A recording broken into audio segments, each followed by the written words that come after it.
Hello, and welcome to Nostalgia Marcana. I'm your host, Doug Leaf. Each episode of this podcast, we'll look back on the movies, TV, games, people, and phenomena that we still love talking about all these years later, and ask ourselves why these bits of pop culture still enchant us today. This week, we'll be revisiting... It's that time. Christmas time is here. Everybody knows there's not a better time of year. Hear that sleigh. Santa's on his way. Hip hip hooray for Christmas vacation. Got a ton of stuff to celebrate. Now it's getting closer. I can't wait. Gonna make this holiday as perfect as can be. Just wait and see this Christmas vacation. This old house sure is looking good. Got ourselves the finest snowman in the neighborhood. Ain't it fun? Merry Christmas, everybody. We are kicking off our December coverage with the Griswolds. We are going back to revisit National Lampoon's Christmas Vacation, one of the most beloved entries in this franchise. And I'm really glad to be starting our December coverage with this classic. And to help me do it, we have a guest. She is the host of the RevCovery podcast. Please welcome to the show, Sarah Heath. Hello, I'm so excited to do this. This movie is a national treasure. Yeah. Yes, and but not National Treasure, the movie, which will be the subject of another episode. Do not get that confused. That could be an entire different nostalgia. I'm happy to do it if someone really wants to talk about Nicolas Cage. But Sarah, before we even get underway talking about this movie, tell the audience a little bit about your shows and what you do. Sure. Yeah. So I have been podcasting for a really long time. My first podcast was one called Sonderlust. I did not expect that to blow up. It blew up really quick. And it was a podcast about, at the time, I was a young female pastor who did not fit the mold of anything. And so Sonder is this idea of understanding that everyone else lives a different life. And Sonderlust is this idea of like, and I wish it was mine. So Sonderlust, the podcast, was a year-long experiment where I had to take every challenge that any of my friends gave me to try to change the trajectory of my life. And it did. So I moved, I changed my career, I went on all kinds of dates, and it was all recorded over a year. So that was a fun one.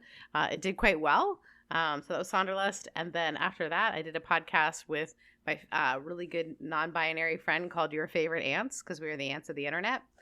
That one was fun and just silly. That was a live show, so we would do that. And then I also did one called Making Spaces, and then Hoda Kazi, I think her name is, from ABC.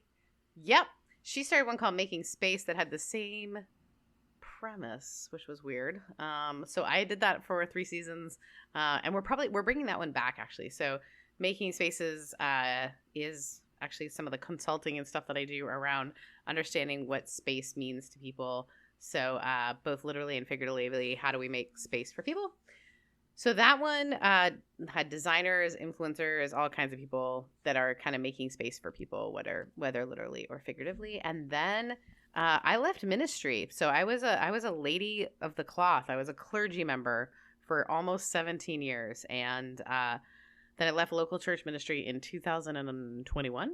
And it was really difficult, and there was a lot of reasons why that was difficult. And I was a part of a group for people who did podcasts, and we were just joking around. And I was like, I think I need to be in RevCovery, because I was no longer Rev Sarah Heath. I mean, I still am. I still am legally the Reverend. So we started this podcast called RevCovery, myself and Justin Gentry, who is also a former clergy member. We both kind of landed in different spaces. We both left for different reasons. So I left of my own volition. I needed to kind of find my own life. And he left because he was kicked out for being fully LGBTQIA inclusive, and his community was not. And so we interview all kinds of people who are going through faith transitions, life transitions, job transitions, kind of helping people recover or change whatever it is they need to recover from. So whatever has been a huge identifying factor for yourself when you leave that. How do you become a new person? So that is our podcast. We just we have an episode coming out this week with someone who used to be on Survivor, known as Sister Christian, for being like an uber conservative Christian, and is now one of the most loving and open and gracious people you've ever met, and has completely left that way of being. And so how do you move about the world when you kind of were known for being a bit of a judgmental human? So yeah, that's kind of a little bit of those are the podcasts I've done and am doing. It's an interesting point you raised in connection to today's subject, which is, obviously a more irreverent take on Christmas. It kind of really highlights some of the best and worst things about the holiday, mostly skewing towards worst, if we're being honest. Yes and no. Yeah, it's a pretty... I found it to be a fairly caustic look at Christmas for the most part, although you could really apply the stuff from this movie to any family gathering. It doesn't have to be Christmas. It's mostly just, man, extended family kind of sucks sometimes. So with that, let's kind of talk about, Sure. we reached out to you about what subject you'd want to cover. This was the one you picked. So tell me about your nostalgic memories of this movie when you first saw it, and why we're talking about it today. I don't know that I remember when I first saw it, but you were sort of talking about time of year that we were thinking about recording, and it got me thinking about what is Christmas to me, right? So it used to be, because I was a clergy member for so long, Christmas was so different for me than it was for everyone else. It was like the Super Bowl for me. I spent so many hours working up to this big event, and because I was never married and because I didn't have kids, it's kind of like I would create this big evening for people within the Christian tradition. Usually there's a candlelight service around midnight, all these big meaningful things. And then it was kind of like, oh, well, that was Christmas. But when I think back to what Christmas meant to me growing up, it very much was that we have a very large extended family, but I did not grow up where I currently live. So I grew up in Canada, where the weather is very similar to this movie. I grew up with a very large extended family, and we used to do all the holidays together. And it wasn't until we moved to the US that changed. And I think, as I think back to the holidays that I'm always sort of running after, and Clark does this in the movie, I'm thinking back to those former days of we would always watch this movie as a family. I don't know why. There were two things we did. We listened to there was this book on tape, but it played on the radio. CBC, which is the Canadian Broadcasting Network, would play. It was called The Shepherd, which is this incredible story of this guy who's a fighter pilot. We'd always listen to that. We'd go to midnight church, and at some point during that weekend we would watch Christmas Vacation. And I think I just really related to the movie in so many ways, which is I'm a child I was born in the 80s, and I think there's something about the 80s and 90s that was our vibe then. We thought everyone could have a house. That was a thing. Everyone was going to be able to own a house, even if you're a one income family like them. Even the sledding scene, I've 100% done that on Christmas with my family. My brother and I used to build forts in the snow, and I think I go back to see my family every Christmas, and I think I'm always chasing that that dopamine of those kind of Christmases. Yeah, I mean, Christmas as a holiday is, as you said, it's for you, especially being someone of the cloth that is the Super Bowl, as you said, it's a big freaking deal, right? And even if you're not the person who's actually supposed to be kind of at the head, the conductor of the train, right? Within an individual family unit, there's so much pressure to get it right. Pressure. The kids all want their presents. Everyone wants their turkey or ham or whatever. They got to get the tree. There's so many details and traditions that go into the holiday, the generally packaged ones, in addition to every family has their own individual traditions and things they do. I think of that, I don't know if you watched The Bear, but that episode that everyone saw and was horrified by, where their Christmas goes just south in a way that is not. No, I haven't seen it. So picture this, but not funny. Everything is just oh God, mom is coming apart at the seams because things are not perfect for Christmas. Right. And this movie embodies that. You talked about the spirit of the 80s. I mean, this is a John Hughes movie. It's a John Hughes movie. It is a comedy of errors. And I think so many Christmas movies were all about like things all working out and like, what did we have before that? Miracle on, and I guess the movies that we're honest about are like the Christmas movie, which is terrible as well, a comedy of errors. So I think all of us know that we're handed this like packaged idea of what Christmas is supposed to be. And yet over and over again, we watch people who are like, wow, this is really going sideways, but there's something that still matters to us about being together. Yeah, and it has that. You don't know this, but this is actually our second John Hughes movie in a row on the podcast. Which one what'd you do? Last week, our audience heard our episode on planes, trains, and automobiles.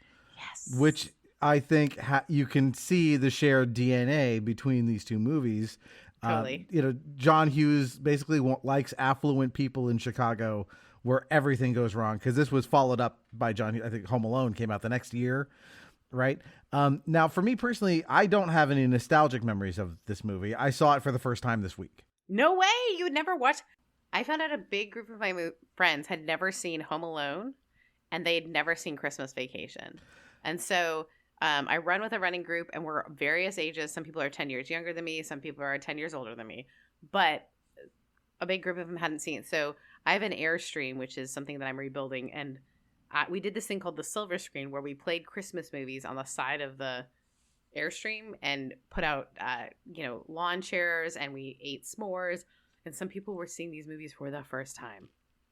That's amazing. I mean, I can see it with this one. I mean, I lived it, right, that I didn't watch it. But Home Alone, just one of the biggest movies of all time on any subject. So it's like much harder to avoid than this. And so for me, I'm Jewish. So there wasn't as strong, obviously, an impetus to watch Christmas movies for obvious reasons. That doesn't mean I didn't see a lot of Christmas movies, because they're popular. They're in the zeitgeist. But this one, I was probably a little too young for at the time it came out. It was a little dirty. I could have seen it potentially, but it wasn't something my parents were going to. I probably shouldn't have seen it when I did. I miss those. I keep pushing my wife, like, we need to show Celeste, like, who's 8. Like, it's time for her to start seeing things she's too young for. Like, just a little bit. Not, like, traumatizing. I think Gremlins effed me up for a long time. Gremlins? That's the one I'm waiting for. Can't wait. We did movie, that. Yeah, already on the show. My brother did the same thing. So he has 2 kids, and we have all these memories from growing. My brother's older than me. So I saw it way too young. My brother decided to show his children. It's a weird tradition for us as Goonies on Halloween, even though I know it's not a Halloween movie. Just go with us. It just Pirates are Halloween adjacent. Pirates, I don't know. And we were very much a Goonies family, because where I grew up in Canada was this like coastal town, and we lived on a giant lake. So it wasn't coastal and like it was by the ocean, but it was on a lake, of which you do not have other than like Tahoe and places like that. But just a huge lake that we grew up on. And, we were like the kids that lived there all year long. And then people from Toronto would come in the summer and try to take it over and blah, blah, blah. So like being Goonies was like part of our identity, I think. So my brother decided to show it to his kids. And then out of the gate, there's just all this cussing. And my brother's like, well, my brother is divorced. And so he's like, well, they're going to tell their mom. Mm-hmm. And his now wife is like, great. We're going to be the couple that showed the kids this movie. It's somebody's job to show the kids the thing they're just a little too young for. Yeah. Oh, and there's so much stuff, particularly in Christmas Vacation, that I think they hid that's so dirty when you like really are an adult and watching it. I would love to know, what was it like watching it as an adult? Was it fun for you? Were you like, this movie's dumb? No, I didn't. I love it, but I loved it because I was younger. Yeah, it's not dumb. It is funny. So this movie is very much just like a comedy engine. Like, it's more of a sketch movie than anything else. Like, honestly, it has more in common with like Monty Python and the Holy Grail than it does with Home Alone, because it's very like there's basically no plot to speak of for the most part. It's mostly just individual scenes of funny stuff as things get worse. It's kind of like, again, to compare it to something more serious, but like It's a Wonderful Life, where this is, you can feel them almost going like, what if we made like a more fractured take on It's a Wonderful Life? And we replace Jimmy Stewart with Chevy Chase and watch him come unglued as Christmas goes worse and worse and worse. I think it pulls on that thread that all of us feel when the holiday commercials start to play. Like, particularly for me, who's someone who's in their middle age at this point,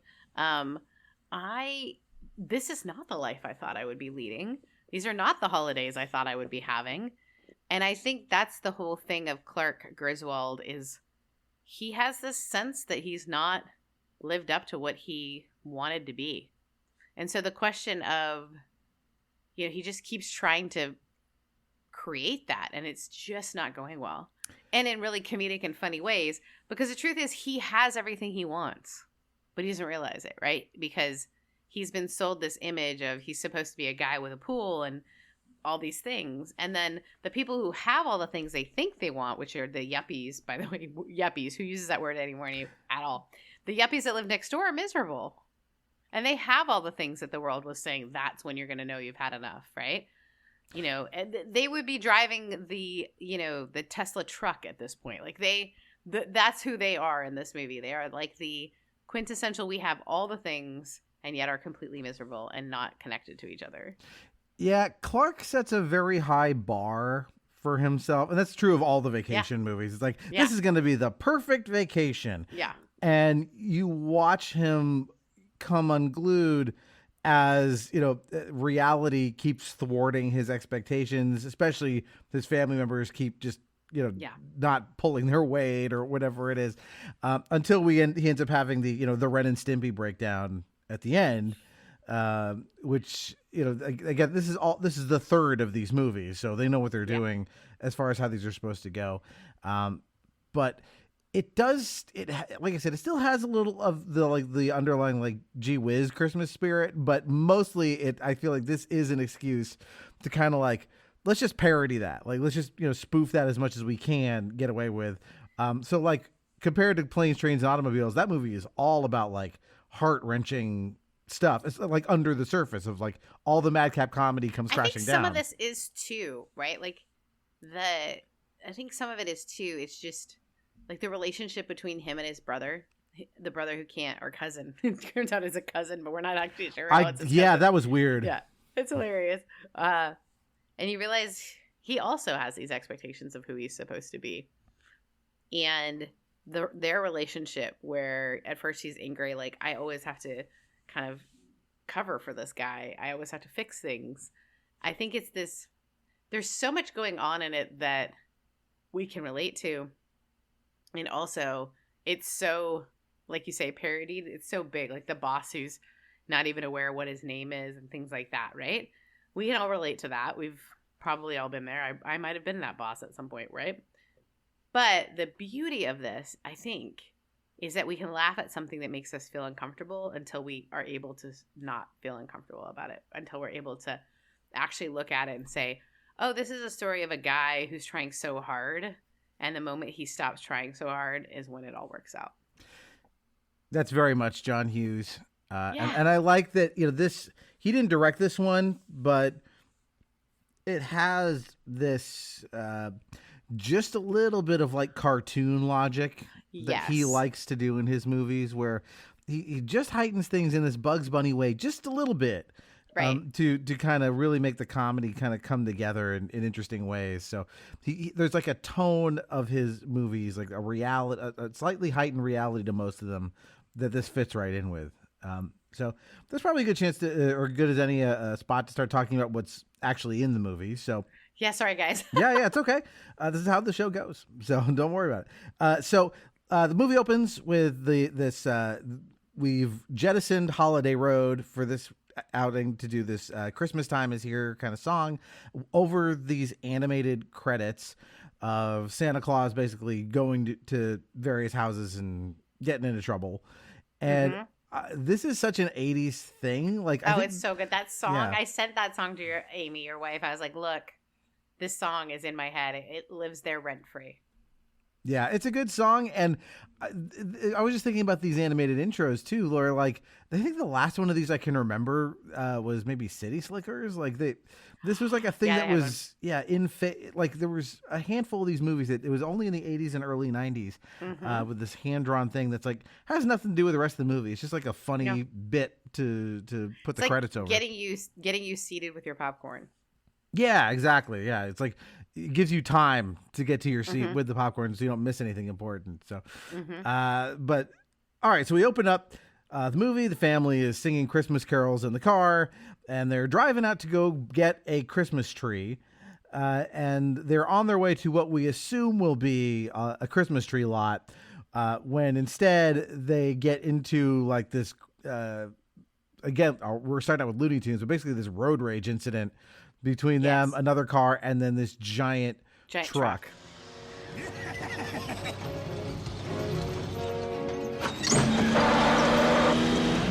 Mark, slow down! You want to ride behind somebody who does something like that? I'm going to pull around them and leave them safely behind us. Burn some dust here. Eat my rubber. Dad, I think what you mean is burn rubber and eat my dust. Whatever, Russ, whatever.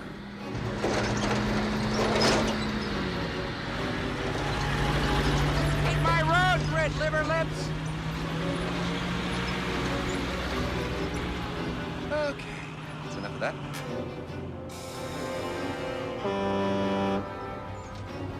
Speaking of Christmas trees, kids, can one of you tell me what the first kind of tree displayed at the White House was? Dad, they're back.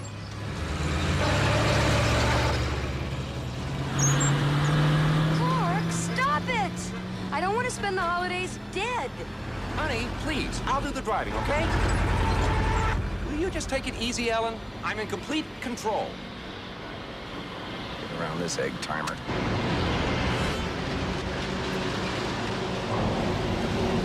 Dad?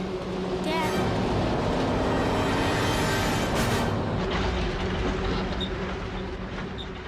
Yeah. To me, like, this is like the perfect way to open a movie like this because we're so used to seeing the Griswolds on the road. And now it's like, okay, we're definitely in National Lampoon's Vacation mode because this ends up, it's not just a road rage incident, of course. It keeps escalating into a chase where they ultimately fly off the road and land, through a snowbank and end up where they're supposed to be. Well, and I think I'm always trying to see if like my childhood was similar to other people's childhood. Like I didn't grow up in this country. And so I think about like our family went on so many road trips. That was usual for us. We lived north of Toronto and everybody would come visit us and we would go visit them, but we were in the car a lot. And we used to drive to North Carolina once a year to go like to the beaches in March. So we would do these epic road trips. So I think when I saw this on TV, like when I would see this on TV or in movies, it felt so normal. Like, of course you would be in a car annoyed by your brother singing songs. I don't know that people do that anymore. Oh no, we've done it. We took a trip earlier this year. We were in Southern California. We drove all the way up to San Francisco with the kids in the car and all the way back. And we tried to play car games like they're doing and keep busy and stuff. So I think every family goes. If your family hasn't gone through a road trip, I feel like you're not doing it right. You have to experience this. Well, and these people who do it in like a big like cool travel van, that's not the same. No, it's these and the Griswolds are driving, some 80s Buick, box car. And it's a hatchback, which like kids don't understand. Every mom had a hatchback. Right. And I love like some of the things that happen as like they're in like peril. I think Beverly D'Angelo, who plays the wife here, and she's great, by the way, really understated, like kind of an unsung hero of this. I think she gets overshadowed by Chevy Chase in some ways, but like she's great. What did she say? She said something about I don't want to spend the holidays dead. Like some great lines in here through all this. And of course, when they arrive after like knocking over the Christmas tree sign, I think the line is, "Oh, we made pretty good time." Yeah. Death. This is normal for the Griswolds to face death in the car. Well, and that the kids are always switching actors is so good. So here, the Griswolds kids, Rusty is Johnny Galecki, who of course has been lots of stuff, but notably The Big Bang Theory. Yep. Big one for him. And the daughter is Juliette Lewis. Uh-huh. I think this is probably the best version of the Griswolds because of them. I think they're very, they very do good. Such a good job as siblings who hate each other and love each other. Yeah. So they're trudging through the snow, and it becomes clear they weren't going to just drive to a lot and buy a tree. They're going to the wilds to hack down an actual tree from the wilderness. Dad, didn't they invent Christmas tree lots so people wouldn't have to drive all the way out to nowhere and waste a whole Saturday? They invented them, Russ, because people forgot how to have a fun, old-fashioned family Christmas and are satisfied with scrawny, dead, overpriced trees that have no special meaning. My toes are numb. You see, kids, this is what our forefathers did. I can't feel my leg. They walked out into the woods, they picked out that special tree, and they cut it down with their bare hands. Mom, I can't feel my hips. Clark. Yes, honey? Audrey's frozen from the waist down. Oh, that's all part of the experience, honey. There it is.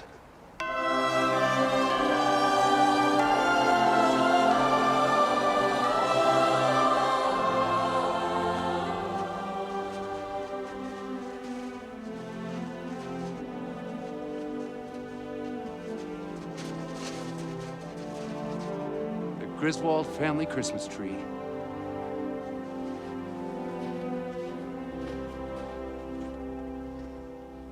Isn't it a little big? It's not big, it's just full.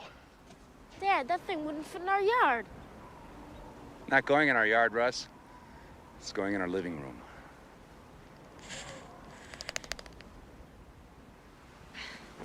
Look at it. It really is beautiful, Clark. Something else, huh, Russ? Yeah, Dad. Isn't it a beaut, Audrey? She'll see it later, honey.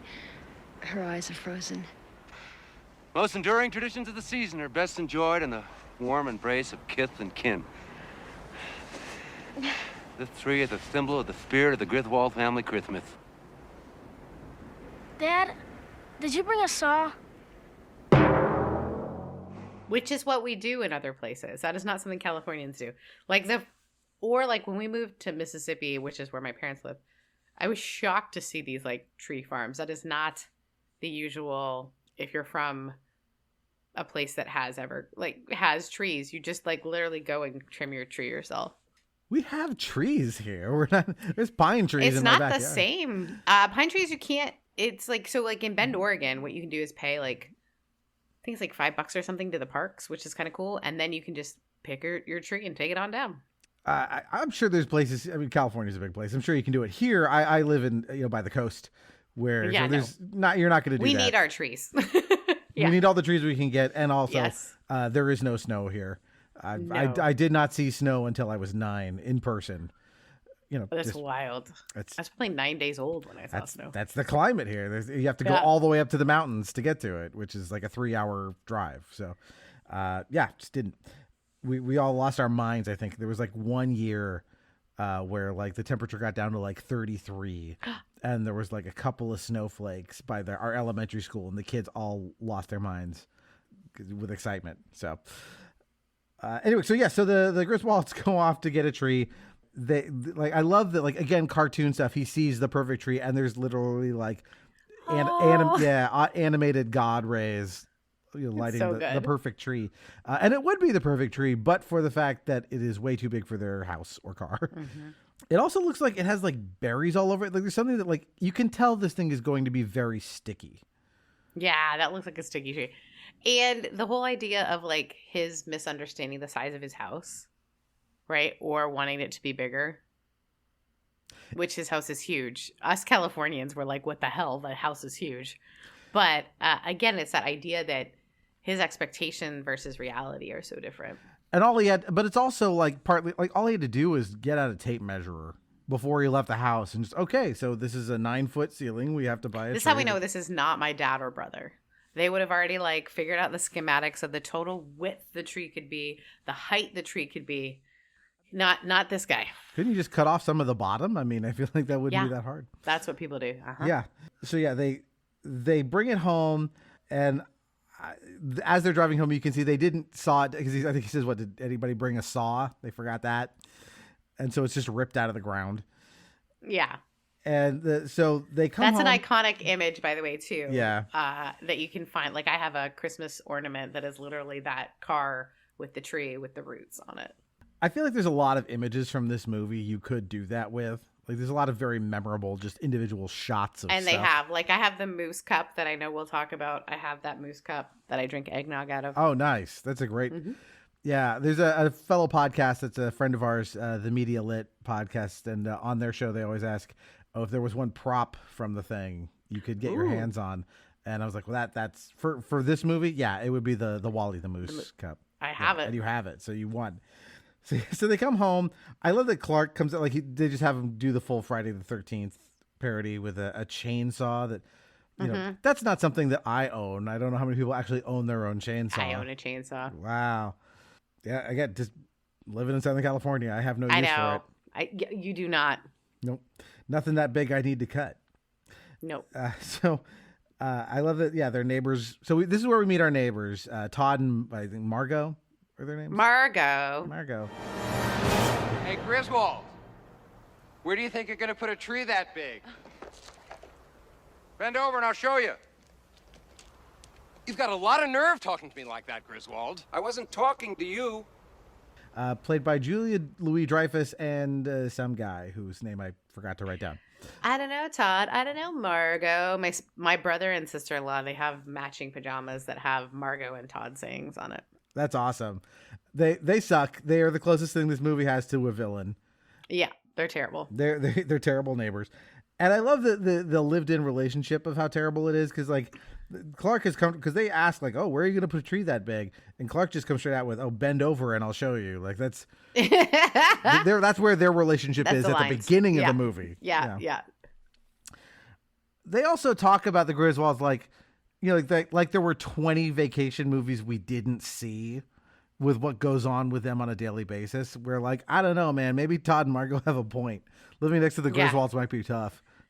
It might be I think it is really tough. I mean, when he does his light show and it shines in there, we've all had that neighbor. Yeah. So they bring the tree in. It's bound up with all of these cords and things to keep it together, which they undo. And of course, the tree explodes, busting up. I don't know how much they spent on repairing their windows in this movie, but I think every window, in the Griswold house is destroyed by the end of this movie.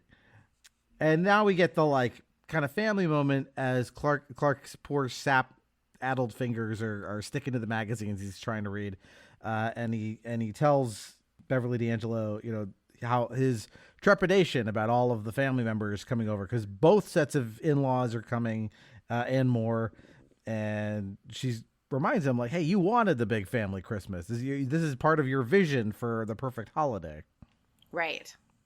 And they're not maybe your dream relatives, but they're such good actors that they have play. Oh no, yeah, we'll get to them. They are all annoying in their own way, but like this is setting us up, right? This whole thing, like we sort of talked about, like Clark has this idea of like this idealized, you know, Norman Rockwell Christmas that he wants, that is not to be. And I think she kind of already senses like, she's like, are you sure you want this? You know, maybe this isn't going to go the way you think. Like you need her to kind of be like the voice of reason here. Yeah. And then we get this convention of the Advent calendar, which is a nice way of tracking time. So it's the movie. Yeah. Yeah, I love it. Yeah, it's cute. So it's December 14th, and we are now at Clark's job. Do you know what he does for a living? I had a hard time figuring marketing. this out. It's always marketing, I think. In a John Hughes movie? Yeah, it's usually marketing or like it's usually some sort of, because you don't have to describe marketing because it doesn't make any sense. I guess that's what Steve Martin does in Planes, Trains, and Automobiles too. He's also in some kind of marketing, and to a lesser degree, so is John Candy. And they're talking about this product, like it's some kind of a varnish. Like it's but he's talking about putting it on breakfast cereal. Yeah, I don't know.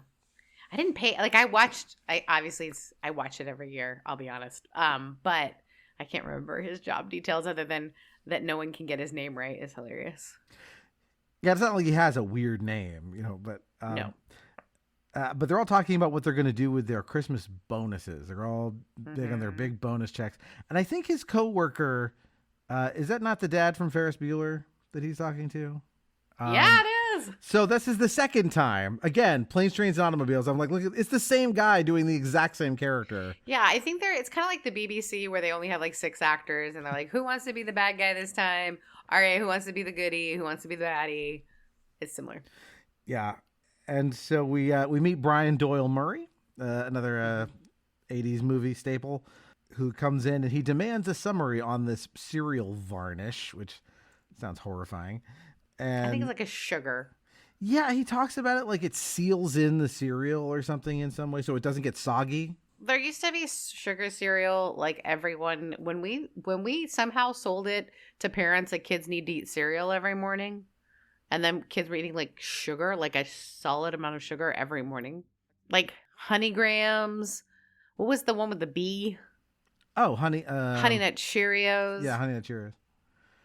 Frosted Flakes. We were eating a shite ton of sugared things. Like a lot. Oh yeah. No, Yeah. my family was not we had cereal, but like my mom was like, we're not Sponsored buying by that. Dennis? Yeah. I don't know. We were not allowed. My dad's a doctor. We did not have the sugar cereals. No. The only time we had it was Christmas when we had Lucky Charms. Yeah, we would have it as like a very rare treat of like, all right, you can have some, Fruit Loops or whatever. But generally, yeah, that was not. Generally, no. No, that's too many carbs. Here, have a bagel. You really are Jewish. Hell yeah, bagels and lox are the best stuff on earth. I 100% agree with you.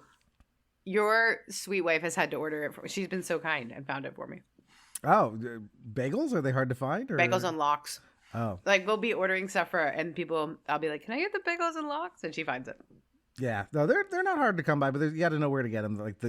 It's one of those things where it's just like certain ethnic groups and certain foods. Like, oh no, that's not the good bagel place. That's not the good one. This is the bagel. Yes, place. Yeah. Yep. And then someone's going like, I don't know, I bought these bagels in the thing at the supermarket. And you're like, how You're dare like, you no. befoul our house with those? Those Yeah. Costco bagels? Absolutely not. No. Some bagels you can save by toasting, but others are just like, Yes. nah, it's just not a real good bagel. Nope.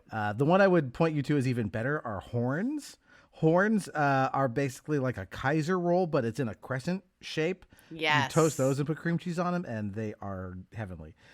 So the thing that is hilarious about me is I have a gluten allergy, but I still eat it. Okay, now it makes sense as to why you said Amy had to find you things. Okay. Because I get really itchy, but I love it. And so she does a great job of being like, here is what you want, but in a version that won't make you itch during this meeting, because Yeah. I'll just itch. Yeah, for our listeners, Amy has celiac, so yeah, like gluten has she to be knows. avoided like the plague. So Yeah, she knows. yeah. So anyway, they're asking Clark, what are you going to do with the bonus? And he says, I'm putting in a pool, which like I was trying to think about this. Like that must like That's a big bonus. that's a big bonus. Like, But also, pools weren't as expensive back then. even still though, I was trying to figure out like, well, wait a minute. I've never had a bonus in my life. Never that had a was, Christmas bonus. Well, I've had Christmas bonuses, but never something that was that disproportionate to what I made the rest of the year.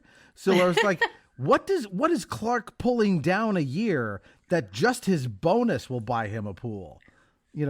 And then why does he have only like zero money in the bank if that's what he's doing every month? So I couldn't figure that out. But anyway, yeah, he wants to put in a pool. That's his dream. And so, yeah, he needs to get his boss the big report on the cereal varnish. Right. For his big Christmas bonus. Yes. And I love, like, as he walks out, this feels very SNL to me that, like, he's saying, thank you to all the different execs as they leave. And as we realize it's a parade of just corporate yes men, he just starts like, kiss my ass, Yes, it's so good. Mark? Clark. That's Bill, sir. Are you the one who was working on that non-nutritive cereal varnish? Yes, sir. I've got to give a speech to a trade group. I'd like to mention it. Write up a brief summary and have it to me by the end of the day. My pleasure. Layman's terms, none of that inside bullshit jargon that nobody understands. Yes, sir. Oh, Mrs. Shirley, We got your Christmas card the other day, and my family and I are very flattered that you remembered us. Corporate cards.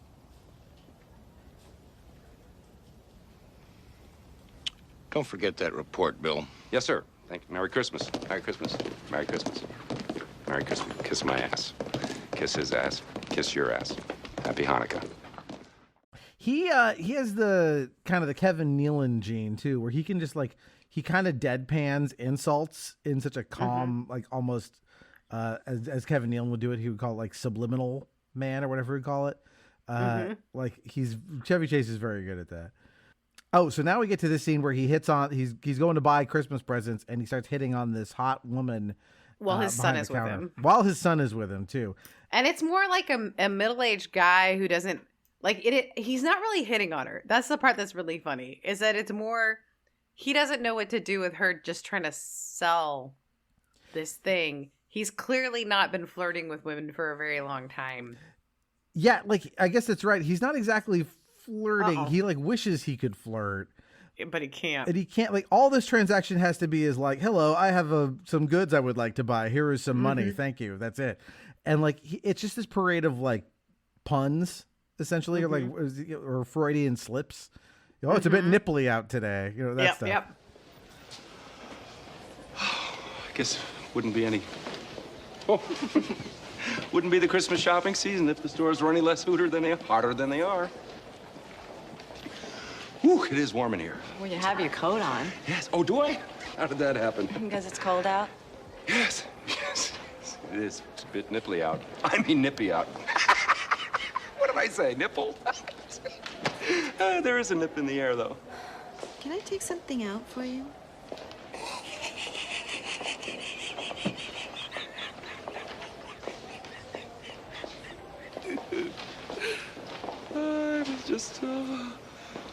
I was just looking at something for my wife. God rest her soul. Oh, God, I'm so sorry. Oh, no. She's not dead. We're just divorced. She's history. And obviously she doesn't wear underwear. And there are plenty of shopping days left until adulthood, which is to say Christmas as a Yule log. Not a log. I don't have a log, but I mean, you know, just if I had a log, not in the sense that you think I said I did. Oh, good golly. 'Tis the season to be merry. Well, that's my name. Oh, shit. We'll see her a little more later. But yeah, and I love that. Yeah, even when his son is there, he's still doing this. Like, it's really embarrassing. The 80s or early 90s, I can't remember when this movie was made. It's 89. There was 89, yeah. There was always one inappropriately hot, but like in a weird, like, she's just the like almost music video girl also exists, like same genre girl.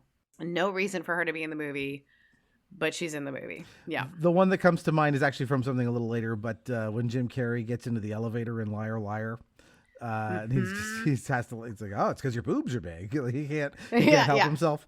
Exactly. Yeah. Or even like, even though she's more of a character, thinking of like Phoebe Cates in Fast Times at Ridgemont High, it's a lot of like, this girl has one purpose on earth, and it is to be eye candy.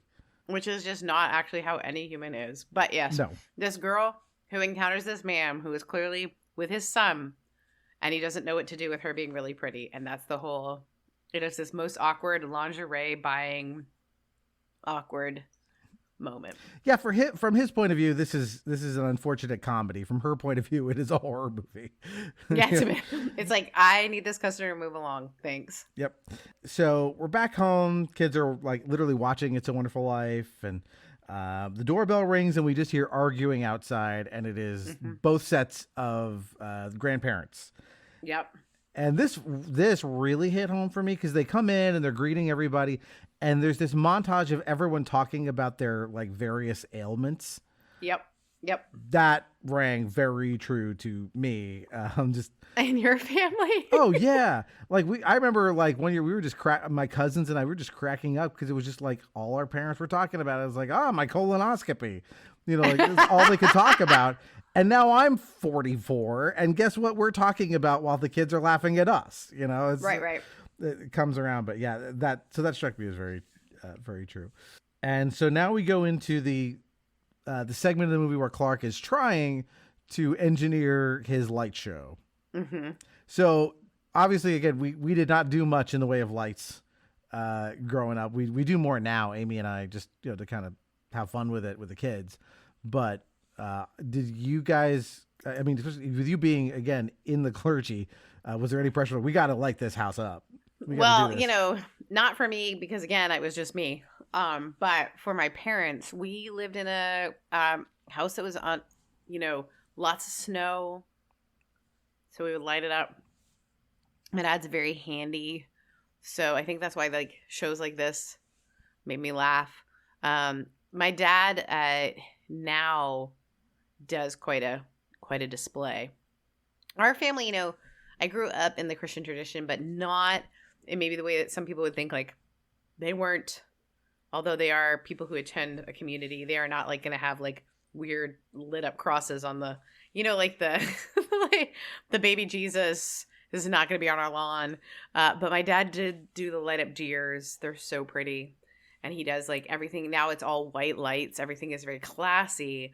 But in the 80s, we had like the colored lights again, because it's snow and beautiful, but it did mean he had to get on the roof. And I can think about my hands being so cold.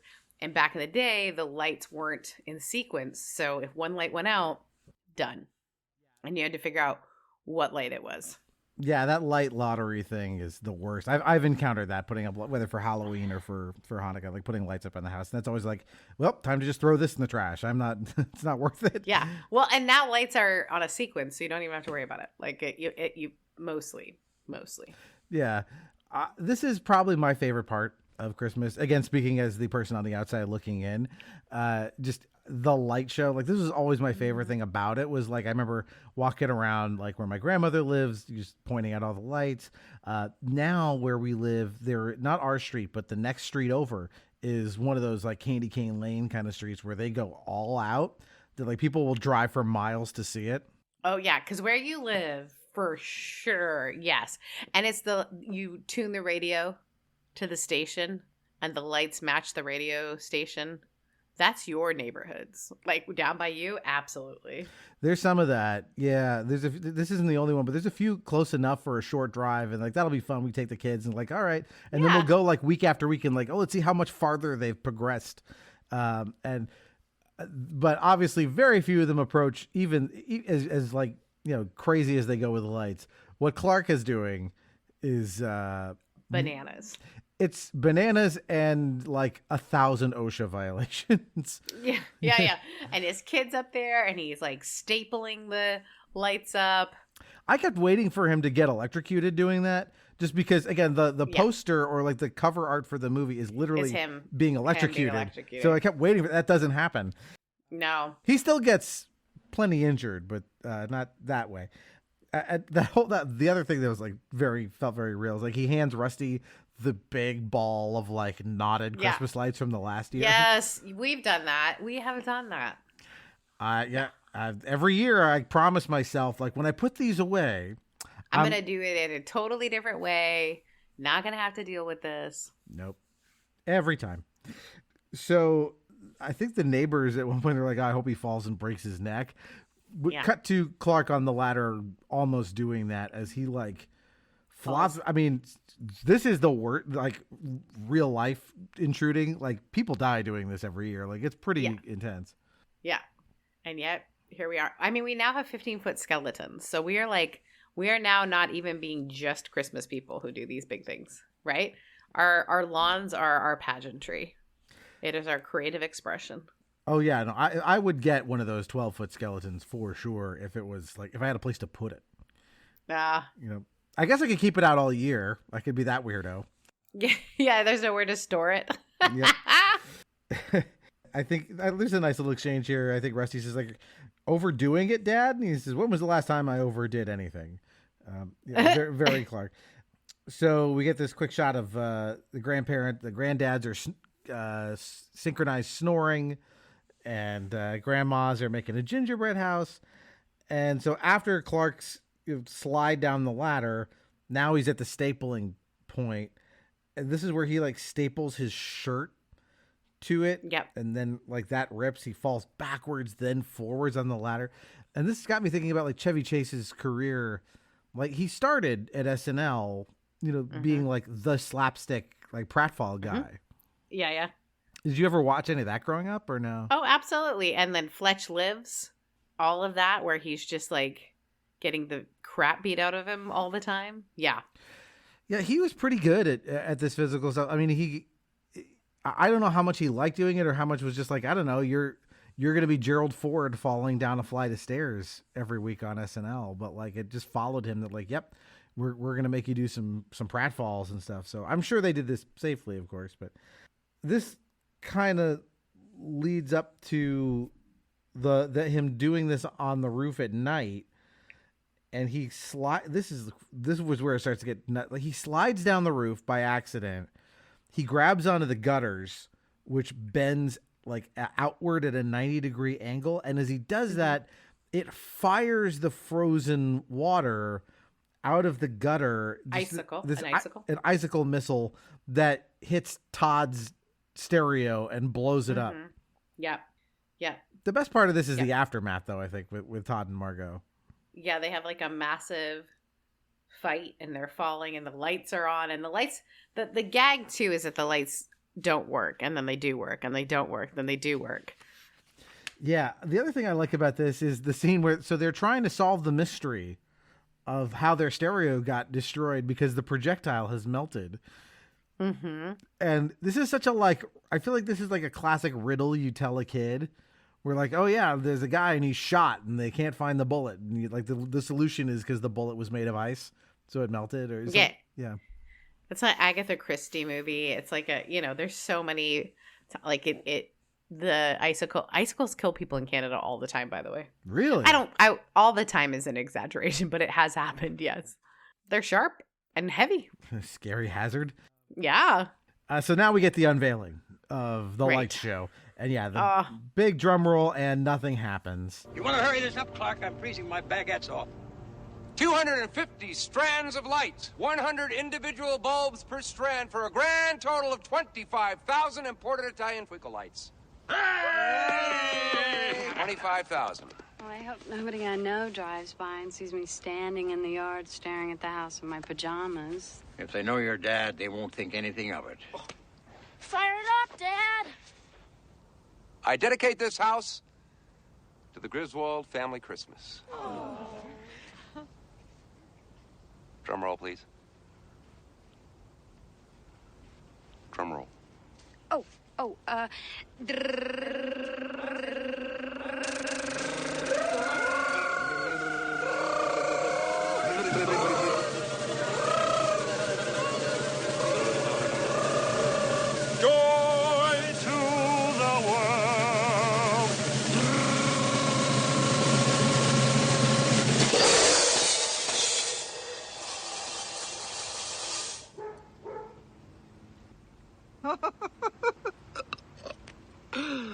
Beautiful, Clark. Oh, talk about pissing your money away. Oh, I hope you kids see what a silly waste of resources this was. He worked really hard, Grandma. So do washing machines. Yeah. And they tell him he needs to check each bulb. Moment. His dad was like, I believe in you, Clark. He's the one like family member I think that's the most normal, right? They don't really play Clark's dad for like comedy for the most part. No. And I was trying to tell you, do you think Clark's dad was like him when he was younger? Like he was also having road trips go horribly wrong? Yeah. Yeah. There's a prequel series out there to be made. For sure. That needs to happen. Somebody's got the money to do it. It'll happen. So Clark decides he's gonna. Oh, there's a line here. Like he gets he's something about, I have to feed the hog.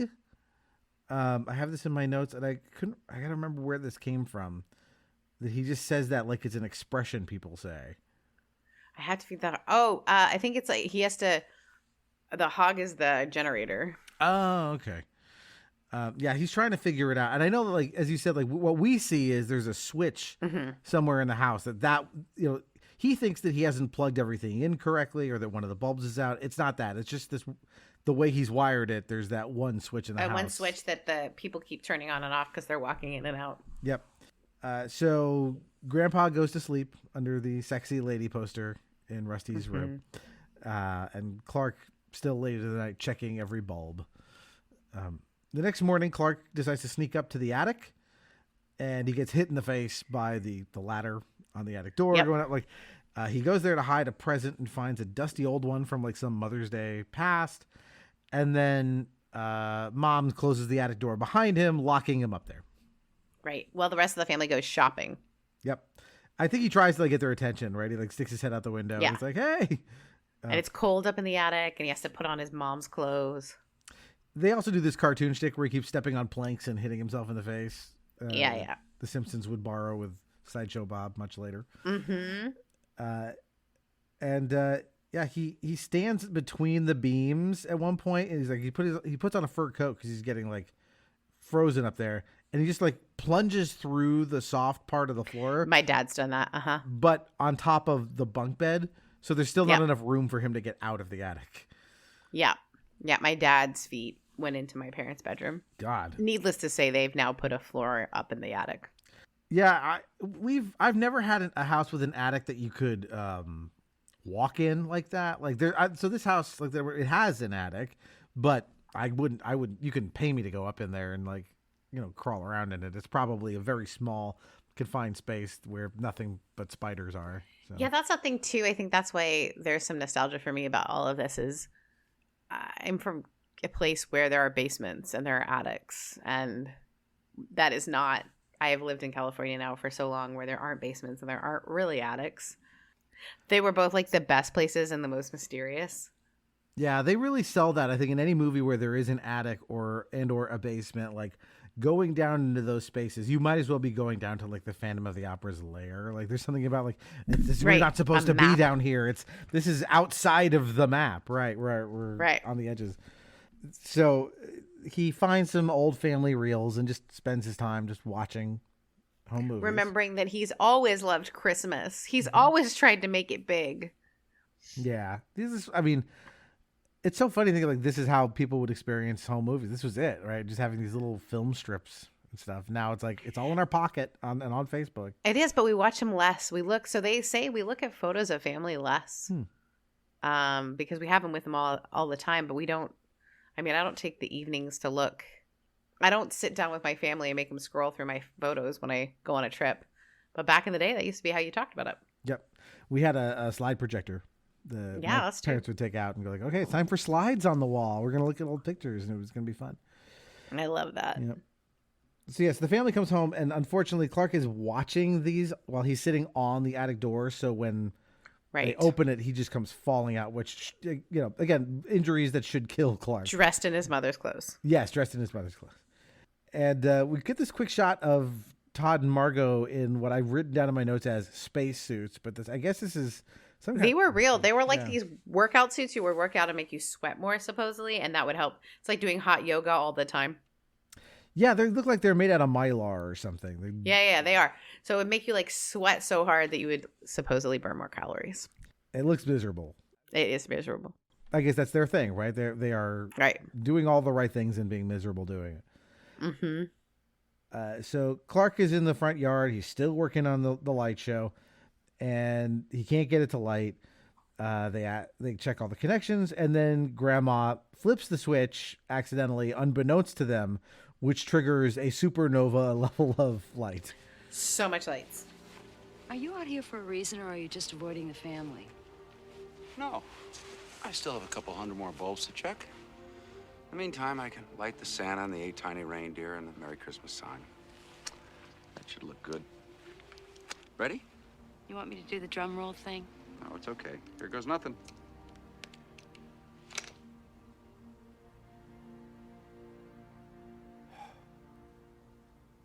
I don't understand it. The house lights don't work, the floodlights don't work. Well, is it plugged in? Honey, do you honestly think I would check thousands of tiny little lights if I wasn't sure the extension cord was plugged in? You used more than one cord, didn't you? Maybe the kids have been fooling around with it. I'll check them back.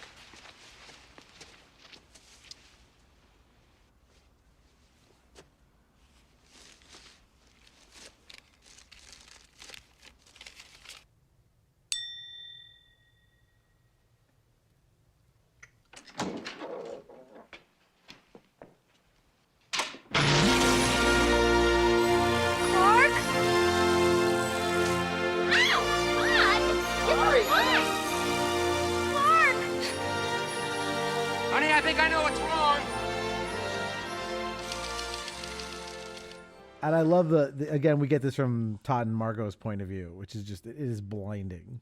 It is so blinding. The music behind it, everything is so good. And then as soon as it's on, it's off. Because Grandma flips the switch again, and someone else flips the switch. We have this comedy of errors of it just kind of going off and on and on and off. And like Rod, I keep wanting to call them Rod and Todd, which are the Flanders' kids. Sorry, Todd and Margot. Yeah, like they as soon as like their eyes adjust to the new like light being off, it comes back on again, and they're tripping and falling. It's this is great. Anything involving them, I feel like the movie gets funnier when they're involved in it. Yeah, they're pretty good. So then it stops. Clark can't make it work. No. And he has the first of a classic Clark Griswold breakdown as he wrecks the little reindeer and Santa that are on the lawn. Mm-hmm. Wait a minute. I don't believe it. What's all the yelling about? What's going on here? 25,000 twinkle lights. What's he doing, Clark? I haven't the foggiest.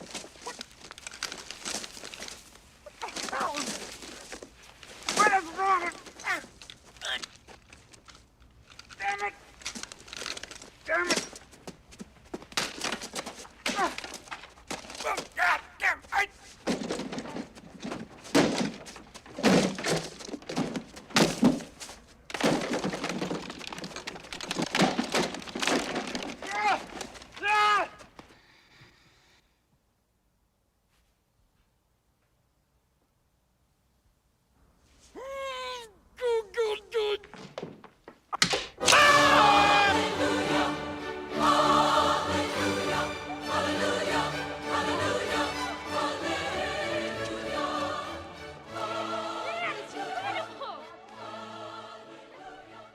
I always feel like, I love there's that line in the first Vacation where he says, we'll be whistling zippity doo dah out of our assholes. Yeah. And I feel like all of these are like echoes of that. Like it's like, let's just build to the point where Chevy Chase gets to lose his mind. Yeah. That's the whole point. Yeah. So everyone is finally, switch is flipped. It works. And now it's going to work for the rest of the movie. This problem is now solved. Everyone is moved by it. The in-laws, not so much. Right. And now we get the introduction of Eddie, played by Cousin Eddie. Cousin / Uncle Eddie. The movie doesn't really make it clear which, but played by crazy person Randy Quaid. Mm-hmm. Yeah, if you don't remember, this here is Rocky. Have you got a kiss for me? You better take a rain check on that, Art. He's got a lip fungus they ain't identified yet. You remember Ruby Sue? Oh, yeah. Oh, my gosh. Her eyes aren't crossed anymore. That's something, ain't it? Huh? She falls in a well, eyes go cross. She gets kicked by a mule, they go back to normal. I don't know. And this here's our pride and joy, Snots. Pretty name, Ed. Yeah, we named him that because he's got this sinus condition. Snots, you roll over and let Uncle Clark scratch your belly. You ain't never seen a set on a dog like this one, Scott Clark. That's okay, Eddie. That's something, ain't it? You pet him, Clark, on the belly, and he'll love you till the day you die. Yeah. I really shouldn't. My hands are all chapped. We were gonna call, but Eddie wanted to make it a surprise. Yeah. You surprised? Surprised, Eddie? If I woke up tomorrow with my head sewn to the carpet, I wouldn't be more surprised than I am right now. Noted real life crazy person, I should say. Yeah, that makes sense. He's insane in this movie and fashionably dressed. It's so good. Yeah, he's got one of those hats with the ear flaps. He never takes it off. Nope. He's got the bathrobe. He's in a trailer. As someone who works on a trailer, it's so impressive. Yeah, he's got that famous line, "Shitter's full." Yep. I mean, it's so good. Yeah, and we meet Snot, the Rottweiler. Yeah, poor Snot. Snot's a good dog. I kind of felt bad for Snot. So Snot is drinking the tree water, and we're told that, he drank half a quart of Pennzoil and was fine. Yeah. Randy Quaid also reminds you that Snot will hump you a lot. I don't know if we ever see him do that in the movie. I think he humps someone's leg. Okay. I can't remember.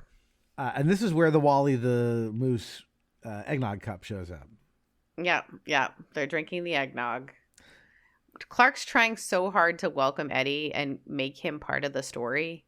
He's trying, right? He wants to like fold this part into the narrative, and it's hard when you have a relative that doesn't quite fold in. Yeah, he tries, but he also kind of I feel like he's throwing passive aggressive stuff in there too.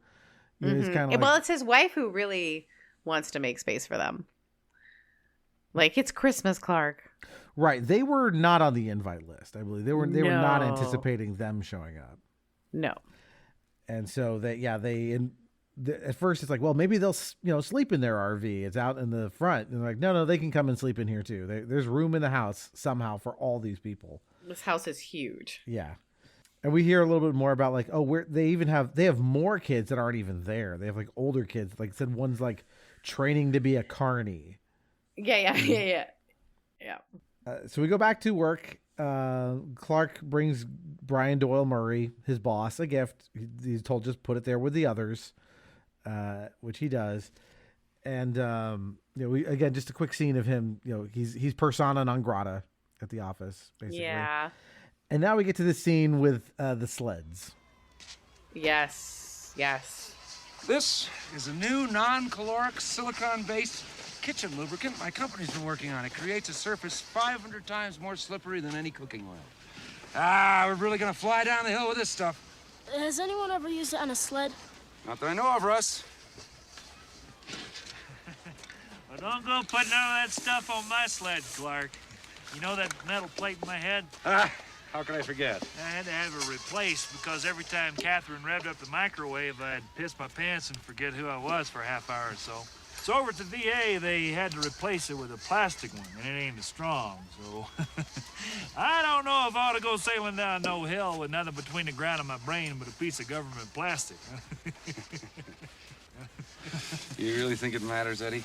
Well, you see, the plate runs right underneath my part here. And over here, it's, nothing, but here, if this gets dented, then my hair just ain't gonna look right. I know the feeling. Well, I better try this first, see how it works. Well, you be careful there, Clark.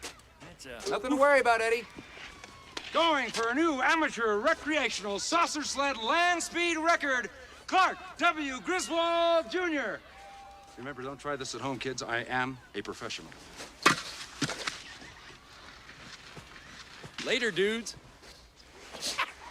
Let her rip. Hang pen. See, again, I have done this, but very, very little in my life. As someone who obviously grew up around Almost snow. nightly growing up in the winter. I would. My brother and I had a hill next to our house. So our house had a hill. So everybody would come to our house and we would, make ramps and jumps, and we would make igloos. And we would just this was the spot, and everybody would bring their sleds. My wife took my daughter up to the snow last year. I think, was it last year or the year before? They drove up and they got to do this, and they loved it. It's so fun. It is fun. There's just nothing like sliding down a hill. No. It's great.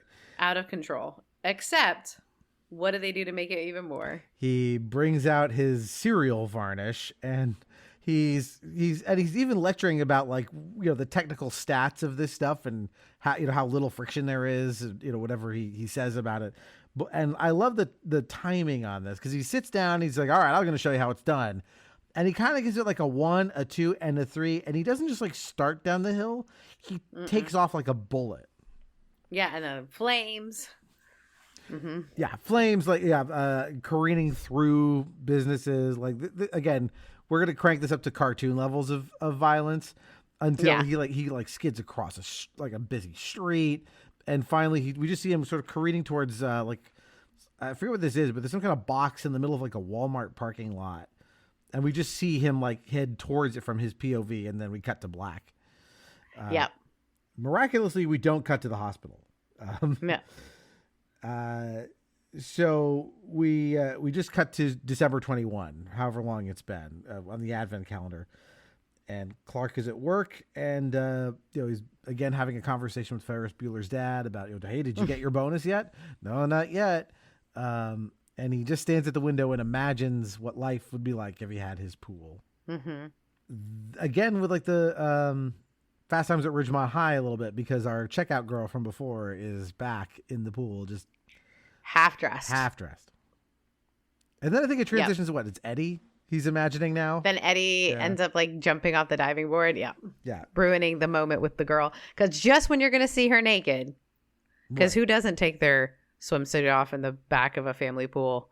That's when Cousin Eddie cannonballs into the scene. Yeah. I have this in my notes, by the way. In Clark's office at work, he has this like, there's like decorations and stuff. And I always try to like look at set decorations when I can, because that is a way that they, tell the story, is, stuff that's around. Mm-hmm. He's got this thing of like pears in his office, but they're not real pears. Pears, like the fruit.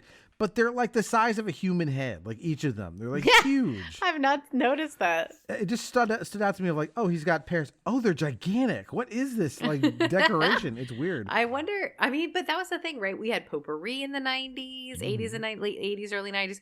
We had a lot of decorative. I think that's the other thing that's nostalgic for me. The way that house is decorated was 100% my teenage house. Everything in that house is plaid. Yeah. We weren't plaid, but that forest green. Mm-hmm. When we moved when I was 13, I think, to Mississippi, and 13, 14, and everything was forest green and maroon and forest green. That was the look, and that's their house. Yeah. So Ruby Sue, who is Eddie's daughter, catches Clark imagining. Yeah, daydreaming, and asks him, "Is he Santa?" And he says, "Well, no, I'm not Santa. I wish I was." Uncle Clark, are you Santa Claus? What? Oh. You scared me. No, I'm not Santa Claus. Wish I was. What are you doing up, sweetheart? Rocky bit my thumb. What? Him's nervous because Christmas is almost here. Nervous or excited? Shitting bricks. You shouldn't use that word. Sorry. Shitting rocks. Him's nervous because you don't know if he's getting nothing. I don't think you should be nervous, and you shouldn't be either. Because if you're good, Santa knows it.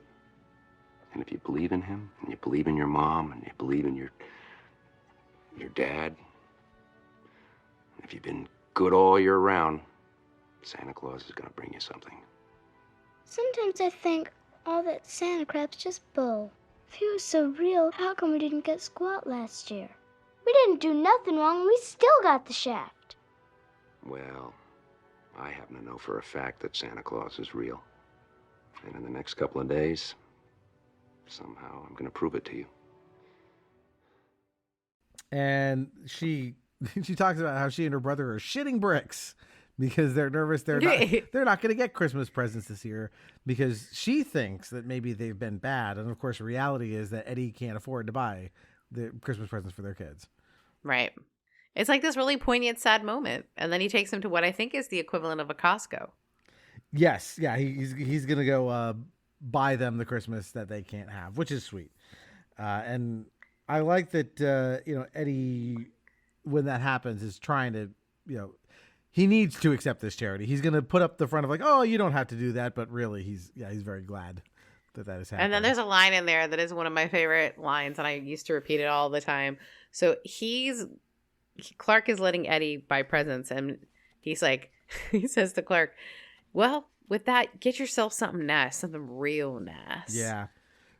Now, like the idea of, I'm going to buy you a Christmas present with the money that you gave me to buy Christmas presents. Yes.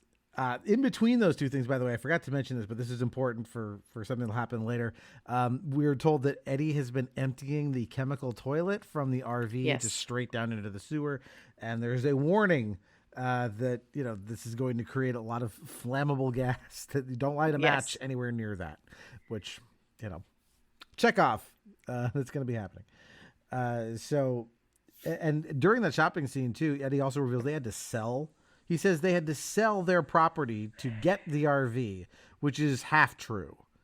They had to sell their house, period, and they did their best by getting an RV, but it wasn't a choice. Right. Yeah. I think they also, is this where they talk about how he's been out of work for like 7 years or something? Something like that. Yeah. Yeah.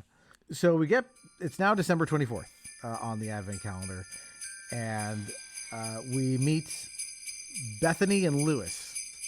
Is your house on fire, Clark? No, Bethany, those are Christmas lights. Don't throw me down, Clark. I'll try not to, Aunt Bethany. Is this the airport, Clark? We're here. Hey, Grizz, me and Bethany figured out the perfect gift for you. Oh, Uncle Lewis, you didn't have to buy me anything. Damn it, Bethany, he guessed it. Oh, that was fun. I love riding in cars. When did you move to Florida? Ellen, are you still dating Clark? Oh, Aunt Bethany. You shouldn't have done that. Oh, dear. Did I break wind? Jesus, did the room clear out, Bethany? Hell no, she means presents. You shouldn't have brought presents. It isn't every day somebody moves into a new house. They didn't move into a new house. Mom? In the living room, Russ. This house is bigger than your old one. Is Rusty still in the Navy? Aunt Bethany, why don't you go with Francis and Catherine into the living room and say hello to everybody? Hello, everybody. Hello, just in the living room. I should say it. You should say it. Hello, everybody. Hello, everybody. Mom? What? This box is meowing. Let me see it.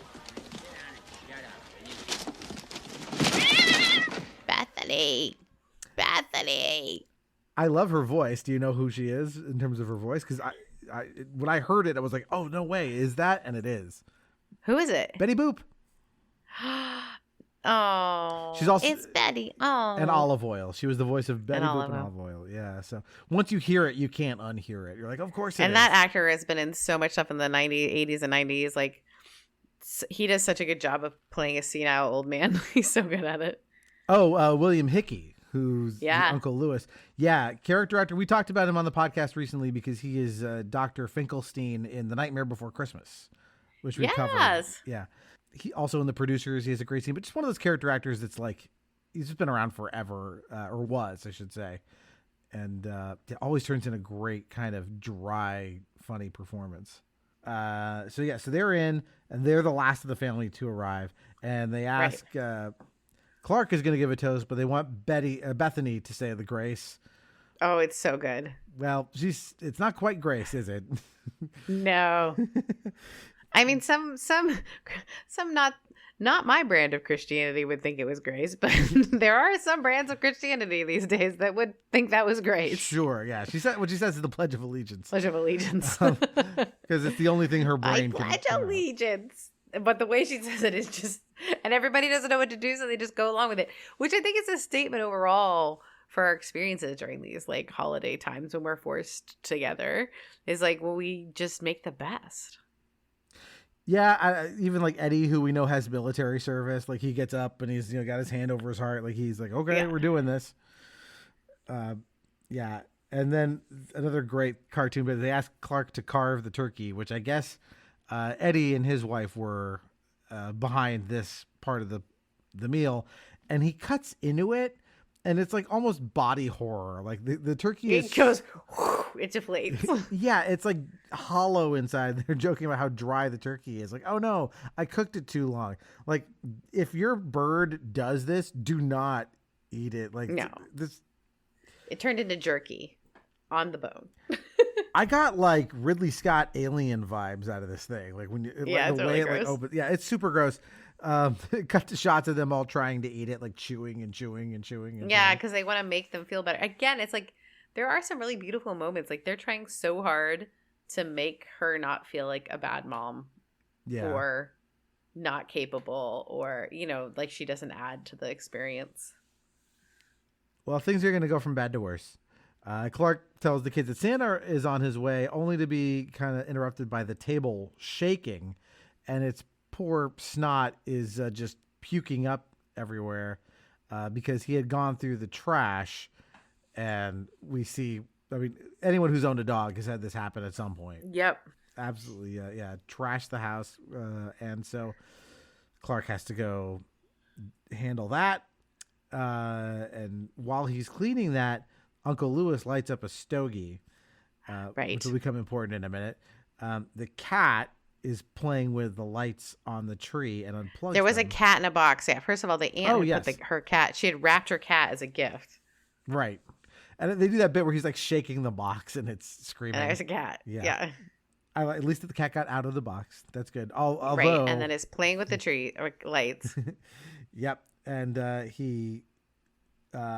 Clark sees the plugs that have been come out, and as he plugs them back in, the cat who's been playing with the cords gets electrocuted, and as Uncle Lewis says, spent all 9 of his lives.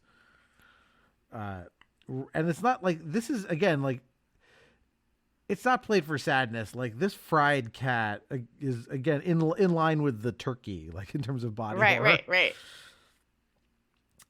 So Clark takes the chair that had been burned up in this because it's not just I think this is the entire tree that goes up at this point. Yeah. The entire tree that he worked so hard for Yep. bent into his living room. It broke a window. Yep.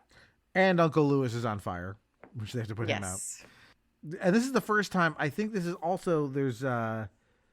We see that green light coming out of the sewer as well. Like that's also in play. So after all this, then there's a knock at the door, and Clark thinks it's going to be his bonus check, and he gives the big, again, "It's a Wonderful Life" type speech. Like you can see the whole family's gathered around, and he's like, "Yes, it's Merry Christmas!" Like that's what you can, hear. Basically, yeah. Like I know I've been a little over the top, yeah. With this bonus check, I'm putting in a swimming pool. That's it. That's the big one. Open it! I'm sorry if I've been a little short with everyone lately. I've been waiting for this bonus. To make sure the pool goes in as soon as the ground thaws, I had to lay out the money in advance. And until this little miracle arrived, I didn't have enough in my account to cover the check I wrote. Tear the slip rope then, Dad. Yeah. Drum roll.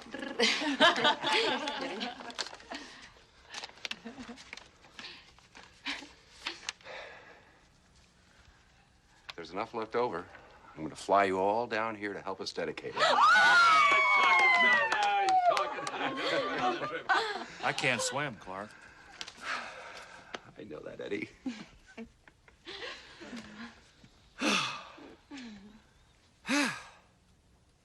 Hey. Oh. Hey. Oh. Clark, what's wrong? Honey? It's bigger than you expected? Smaller? What is it? It's a 1-year membership in the Jelly of the Month Club. Oh, God. Clark, that's the gift that keeps on giving the whole year. Yeah, again, build up to like, oh, I'm gonna spend this bonus on you guys, and there's really, It's believe gonna be in a miracles. meaningful Christmas. Yeah. All that, and this is where he reveals. I think he wrote the check to cover the pool. He had to put down a deposit that's more than he has in his bank account, counting on the bonus check to arrive in time to cover that expenditure, which. Again, if you've got that little in the bank, maybe not time for a pool. Right. But it is not a bonus check. It is not. It is a 1-year membership in the Jelly of the Month Club. Yes. Yep. Have you ever been a member of a Something of the Month Club?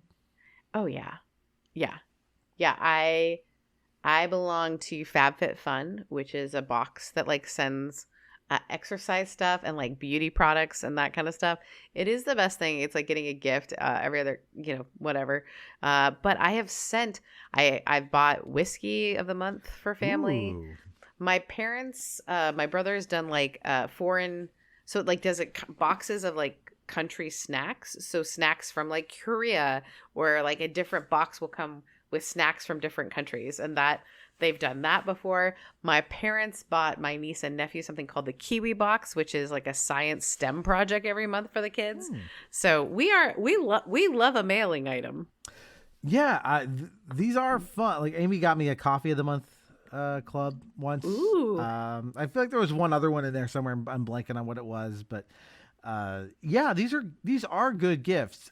They are not a substitute for enough money to buy a pool. But no, especially not a Jelly of the Month. Jelly, I feel like jelly is a controversial thing. Not everybody uses jelly nor likes jelly. It's also pretty cheap as these things go. Yeah, very cheap as these things go. Yeah. So this is where Clark really begins to snap. He goes to drink more. Total meltdown. Yep. Total meltdown. He says, I'm going to go to my boss and tell him what I think of him. Hey! If any of you are looking for any last-minute gift ideas for me, I have one. I like Frank Shirley, my boss, right here tonight.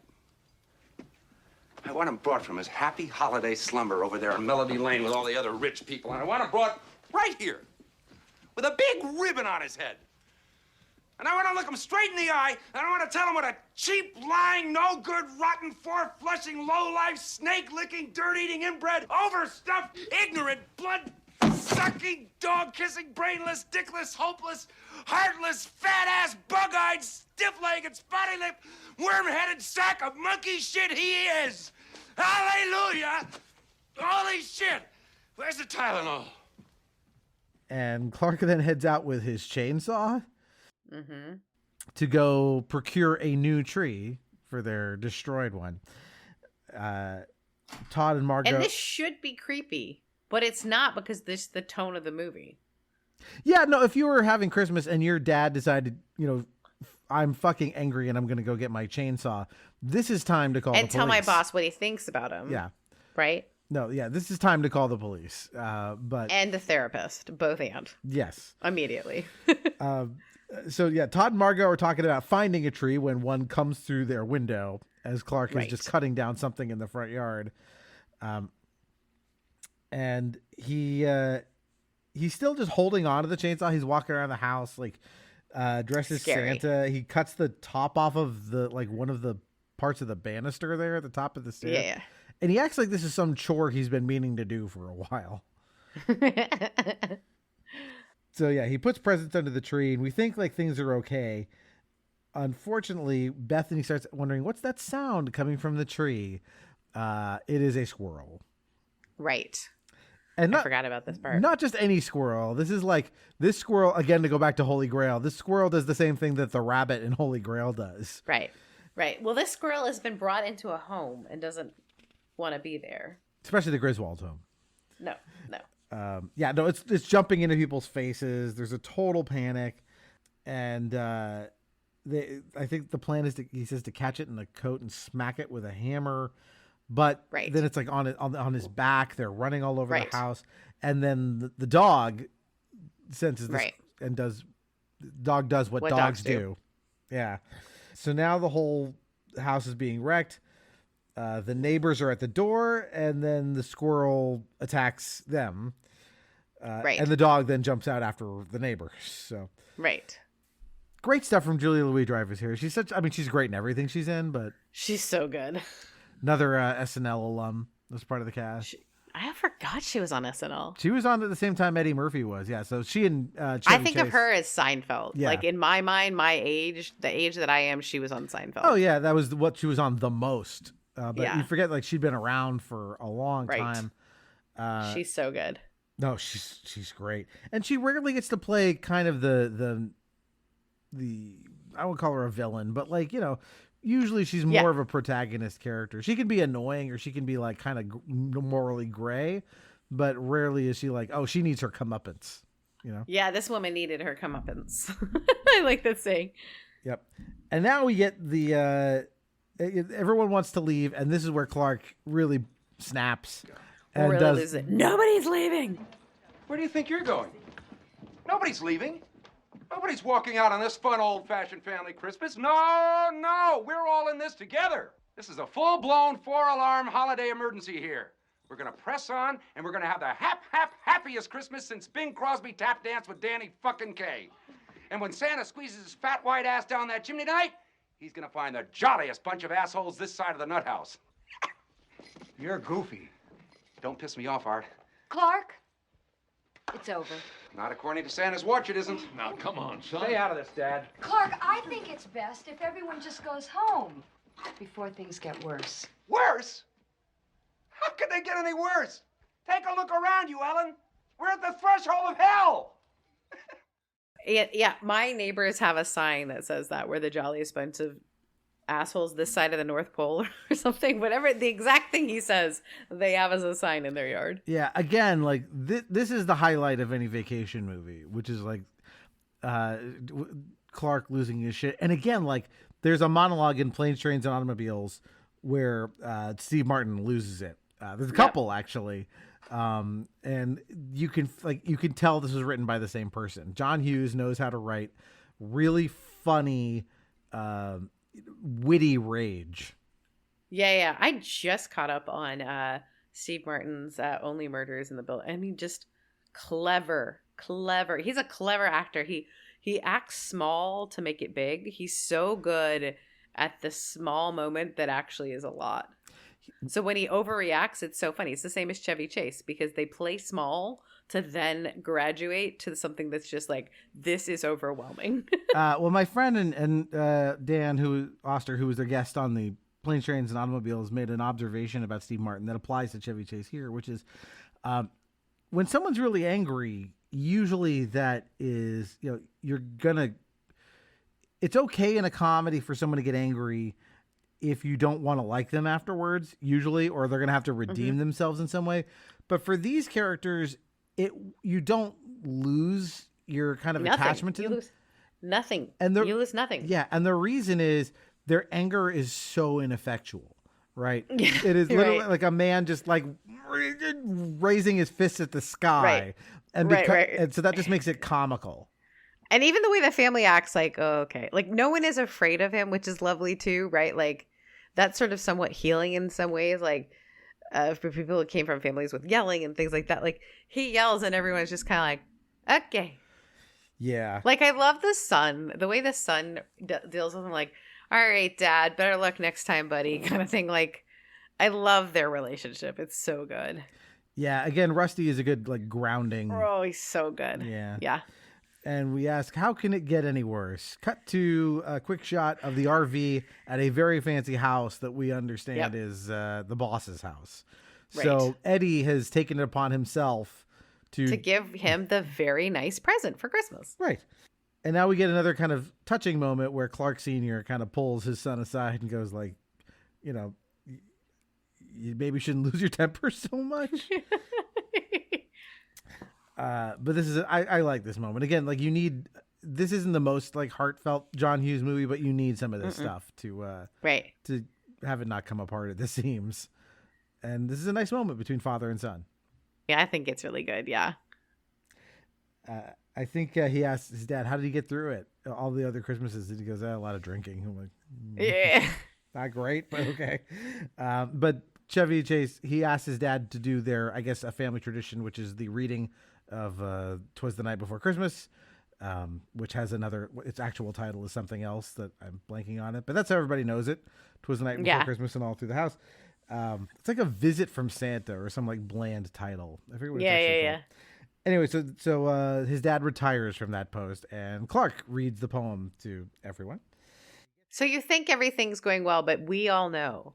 Right, we've seen we saw what Eddie was up to. Right. And I think they have it kind of dovetail with the poem. He starts talking about, oh, well, I rose to, there was such a clatter, I arose to see what was the matter. And somewhere the poem intersects with real life and it changes. Right, where the boss is like waking up to what's going on in our house. Yeah. A miniature sleigh with a kidnap victim. Basically. And we cut to the boss's wife reporting the kidnapping. Right. And but the boss is dragged in by Eddie to answer for his crime of not giving bonuses to people. Right. I have never been treated like this in my life. I'm sorry. This is our family's first kidnapping. You're fired. Where's the phone? I'm calling the police. Just hold your wad there, fella. Clark had nothing to do with this. This here was my idea. All right, he's still fired, and you are going to jail. Oh, no, Eddie, it was my fault. I lost my temper when I got my bonus, and I guess I said a few things I shouldn't have. Bonus? How did you get a bonus?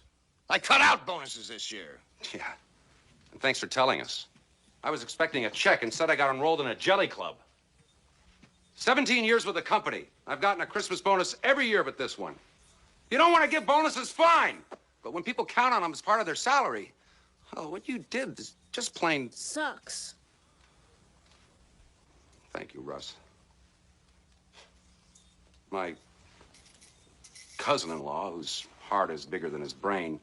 I appreciate that, Clark. ...is innocent. I'll be more than happy to take the rap on this. On behalf of myself and on behalf of every other employee you rear-ended this Christmas.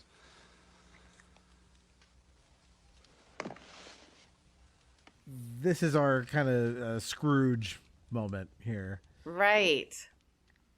But Clark makes the sacrifice. He says, like, I'll take the rap for Eddie when the cops show up. And the cops are also cartoonish. Guns drawn, hats on, rush into the house, right? Yeah, think of the scene in Silence of the Lambs where they're all going to, like, bust into the house that they think is where Buffalo Bill is. Right. It's like the SWAT team assembling kind of stuff on the perimeter. Right, and she's with them. The wife is with them, and she's in her nightgown, her very fancy nightgown. That's right, because that's what you want to do is bring the hostage's wife to the scene. Yeah. Into the scene of you rescuing them. Right, because she can only help. That's standard police procedure.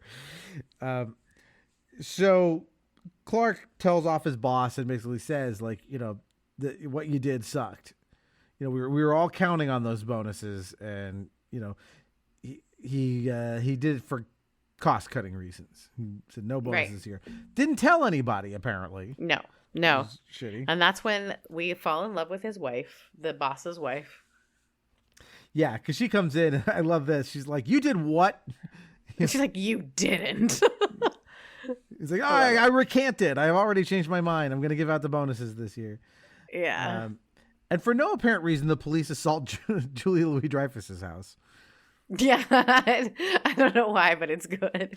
They like break through all the windows and the music is playing in the background is the other thing that's important for everyone to know. Like it's 80s, 90s music playing in the background.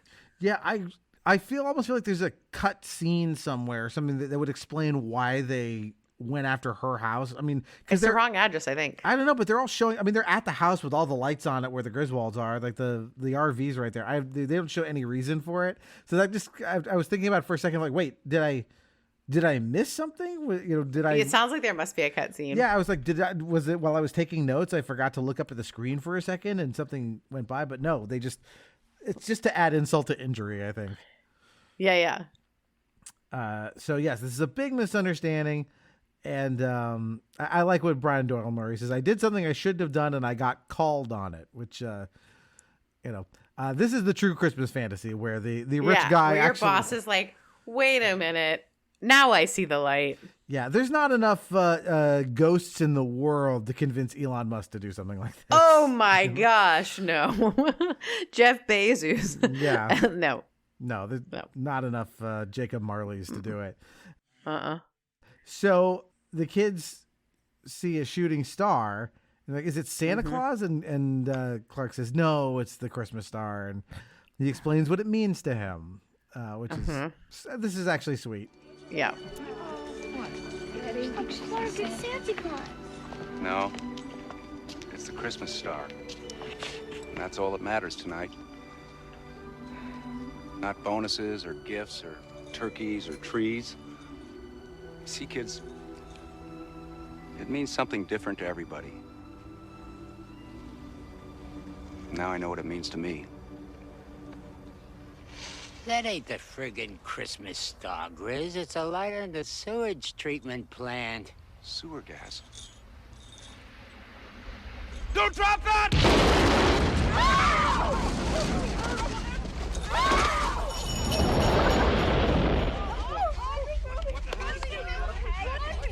And the rocket's red glare, the bombs bursting in air, gave proof through the night that our flag was still there.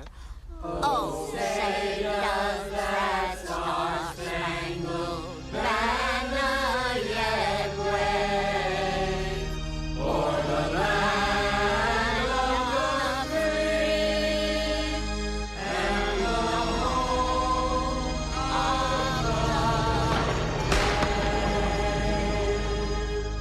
brave? Play ball! Until somebody, I think Uncle Lewis lights a cigar again. A cigar. And now Yep. the sewer gas explodes. Sending Santa, the plastic Santa, into the air to convince the little girl that Santa's flying in the air. Come on. Yeah, that's a great moment. And we go back to Bethany. I think they sing this national anthem. Yeah, Bethany sings the national anthem for no apparent reason other than the start. Like she's seeing fireworks in her mind, I guess. She doesn't remember any of the Christmas stuff. The 4th of July stuff is still in there. yeah, that's all in there for her. Yeah. So they say play ball, of course. Yep. What else do you say at the end of the national anthem? That's what you say. And the Griswolds kiss, and Clark goes, "Well, I did it." And the end, and even on the words "the end," which are festooned with Christmas lights, the lights go out. Right. It is just. And so, what did you think watching it for the first time? Oh, I enjoyed it. I mean, it's a little hard when you watch a comedy for the first time, decades after it came out, and with it having this reputation of going like, "Oh man, this movie's amazing! It's so funny!" Like, that's a little bit of a burden on a comedy because in your head, and you're taking notes. And I'm taking notes, but also like, it's very rare for a comedy to live up to. Let's not say it's a bad movie or I didn't like it. I liked it. It's just whenever you got to watch this, it's so funny. Like in your head, there's the funniest thing that's ever been, and you're like, oh, gee, it wasn't the funniest movie in the history of human existence. That's what a shame. No, it is not. I don't think anyone should think that. No, absolutely not. No, this is. There's no question as to why people pull this out and watch it every December. It's a great flavor of a holiday movie. I think it does touch on that idea of like all these commercials make us think that we should be having a certain experience, and very rarely is anyone having that holiday experience. Now, Instagram and Facebook are going to make you think that everybody is having that Christmas experience, but it's really these moments in between that are in this movie. Like the lovely moments are these moments in between. Like when Clark isn't trying to make a big deal, when they're just, when they're working on the lights together, when the daughter isn't as mean as she normally is. Like there's all these really lovely moments, but they're the in-between moments. They're not the big, supposed to be grand moments. And I think that's an important message that I think this movie, I don't know if it was intentionally trying to make it, but for me, there's just so much. And even when he's sitting and watching those videos, like how much more grateful it makes him for those people being there. Yeah, I don't think it's ever been articulated better than Dr. Seuss, but the line from The Grange, right? Maybe Christmas doesn't come from a store. Maybe Christmas means something a little bit more. And that's about as encapsulated as that sentiment has ever been.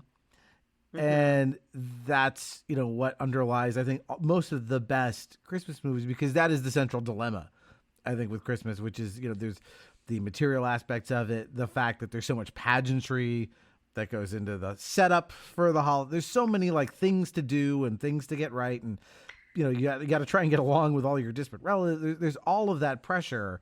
You know, again, like, we're going to be happy. God damn it. It's Christmas. You know, like that kind of thing creates this great environment for comedies to occur. And I mean, yes, there's the market reason of like, oh, we got to come up with a new Christmas movie to sell to people this year. Let's go, Red One. Let's see if you can do it. Okay, actually looks really good. My friend works in film, and he's like, I think it's actually going to be, and he's kind of like a bit, not a movie snob, but a little bit. And he's like, it actually looks like it could be really fun. It's been a long time since we've had a really fun Christmas movie. Yeah, and that's the thing, right? Because the nice thing is if you get your movie into rotation, that's like every year the family's going to pull this thing out and watch it, right? And so, but I think what's nice is there's so many Christmas movies, and as you'll see, as our listeners will see, we have a whole bunch of things stacked up for this month to cover that come in very different stripes. Just as the same with like Halloween can encompass, Hocus Pocus for the kids and The Shining for the parents, right? This movie is such a great, unique flavor because it combines John Hughes's unique kind of comedic talents, this tone that he was just a master of. Like, there's other 80s movies that approach this. You think of like Better Off Dead. Like, there's movies that are like John Hughes-ish, but John Hughes, like there's kind of no one that does it quite like he did. And it's great to get him, here in the Christmas mood. Yeah, it's like I don't know. It's this serious and funny, but not very serious at all. But there are poignant moments, and then it's so ridiculous that it couldn't come true. But then all of us have had that Christmas, like, sure, no one's maybe kidnapped our dad's boss, but we've definitely know what it's like to see someone be disappointed by their Christmas experience, or, not happy with who they're spending it with, or whatever it might be, right? Like, I think it's got to be a time when so many couples fight, like just trying to decide, or even like deciding whose family you're going to go see. My friends in their first couple of years of marriage, that has been rough. And so this idea that we're all supposed to be chasing after this thing, I think that's what I love, is that he points out, the humor in some of that. Like, are you really wanting to, risk everything so that you can like be with your crazy aunt? And the answer is yes. Yeah. And also all of the things that he feels like he needs to he gets the things right he needs to get right. Everything else is a disaster of epic proportions. And that's kind of the lesson that's sort of being hammered home here. To the extent this movie has a moral, it's, you're, stop worrying about trying to get all the lights to light up. Stop worrying about getting the right tree from the right grove. And think about, the moment of going to put the lights up. Yeah. The core memory you're making with that kid. The going to get the tree. Because, I mean, that is I realized for me years ago, like I'd work Christmas Eve till midnight, 1 a.m. And then I'd come home, and in the morning, because I'm the only member of my family who's not married or have kids, so I would fly back east. And on Christmas Day, I would fly. It is so quiet in the airports, but everybody that's working wants to be. So, I mean, I've been literally carol sang to by TSA. They set up a court because they're having fun. And then my parents would pick me up, and we always go to the same Chinese restaurant that's open. And that, to me, I love Christmas at that Chinese restaurant, sitting across from my parents the day after Christmas. We still do it to this day. And I love my brother and his kids and his wife. They're amazing. But there is something so magical to me in that like moment that is so not Christmas to anyone else, is us having crawfish randomly at this Chinese restaurant that they have all this seafood, and like, it's insane. And it's in Alabama. Well, sorry, no, it's in Louisiana. And it's just the three of us, and the roads are quiet, and everyone else is like over it. They've opened all their presents. They've done all that. And we're still just enjoying being around each other. And I think that's been, I love the idea that watching this movie is part of that tradition for us. I think some of the best holiday traditions are honestly those types of things where it's like there's nothing in the big book that says you're supposed to go to a Chinese restaurant on Christmas unless it's the Torah, which is what we do because you guys are all busy. We go out for Chinese food. That's so funny. That's what my Jewish friend says. He's like, that's the most Jewish thing you do. And you do a lot of Jewish things. Yeah, the Chinese restaurants are open. We go get Chinese food. Also, we go to the movies a lot. And Christmas Eve or Christmas Day is a good day for being Jewish and going to the movies because it's pretty quiet. I remember we used to do that. I remember like we went because there's a movie theater that's pretty close to our synagogue. And I remember we went, it was December 24th or something. We went to the movies and like we were kind of looking around and go like, this is everybody from hell. There's the rabbi, he's here. Should we just have a service? Yeah, I think he literally said that. He's like, oh, we have a minyan, which means like it's like a quorum for a Jewish ceremony. So yeah, like as you said, like the traditions that you make with your family matter way more than like, oh, do we get enough ornaments for this baubles to put on this tree? Like those they have meaning, but those other things mean a little more. Although I will say that my kids' 4 favorite words seem to be, let's put up decorations. They will. Yeah, you guys go hard. We do. They love it. It's like there's their favorite thing. So it's like, all right, sure. We'll put up some more lights, some things in the front yard. Why not? But what I love is it's not for everyone else. It's for you guys. Like it's not, the kids want to do that because of the experience of doing it because they think it looks neat. And it's not a competition. Like my friends live in an area called Ladera Ranch. If you're not from California, and it is such a competition down there. This is a relatively new development here in Orange County, which is again suburbs halfway between LA and San Diego for people who might not know.